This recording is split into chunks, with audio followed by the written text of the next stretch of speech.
এবং মাংসর আলু আমি কেটে ধুয়ে ভাজা বসিয়ে দিয়েছি। আলুটা একটু ভালো করে লাল করে আমি ভেজে নেব। তার মধ্যে দিকে দেখো মাংসটা ধুয়ে নিচ্ছি।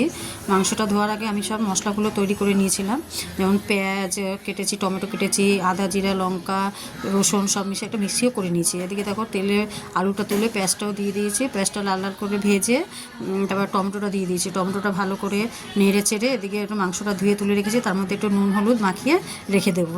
রেখে দিয়ে এদিকে পেঁয়াজ আর টমেটোটা ভালো করে ভেজে নিয়ে তার মধ্যে দিয়ে দিলাম মিক্সি করা মশলাটা, যে মশলাটা আমি করেছিলাম সেই মশলাটা দিয়ে ভালো দিয়ে দিয়েছি। দিয়ে তারপর তেল হলুদের মধ্যে লবণ আর হলুদ গুঁড়ো দিয়ে দিলাম। দিয়ে এবার মশলাটা দিয়ে ভালো করে কষিয়ে নিলাম। কষিয়ে তারপর মিক্সি ধোয়া জলটাও দিয়ে দিলাম। মিক্সি ধোয়া জলটা দিয়ে ভালো করে নেড়ে চেড়ে আমি রেখে দিলাম কিছুক্ষণ। তারপরে আস্তে আস্তে তেলটা জলটা টেনে গিয়ে তেলটা যখন ছেড়ে দিয়েছে তখন মাংসটা দিয়ে দিলাম। মাংসটা দেখানোটা ওটা স্কিপ হয়ে গেছে, যাই হোক। তারপরে মাংসটা দিয়ে জল দিয়ে তার মধ্যে যে ফুটে উঠেছে তখন আলুটা দিয়ে দিলাম।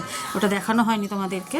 তো পরে দেখো ঢেকে দিয়ে রেখেছিলাম, তা ঢাকাটা খুলে দেখি অনেকটাই জল টেনে গেছে। তো তা আজকে বেশি মাখা মাখা করবো না, বেশি ঝোলও করবো না, মিডিয়াম করব। তো ওই জন্য হালকা দেখো অল্প ঝোল, বেশি কষাও না বেশি ঝোলও না।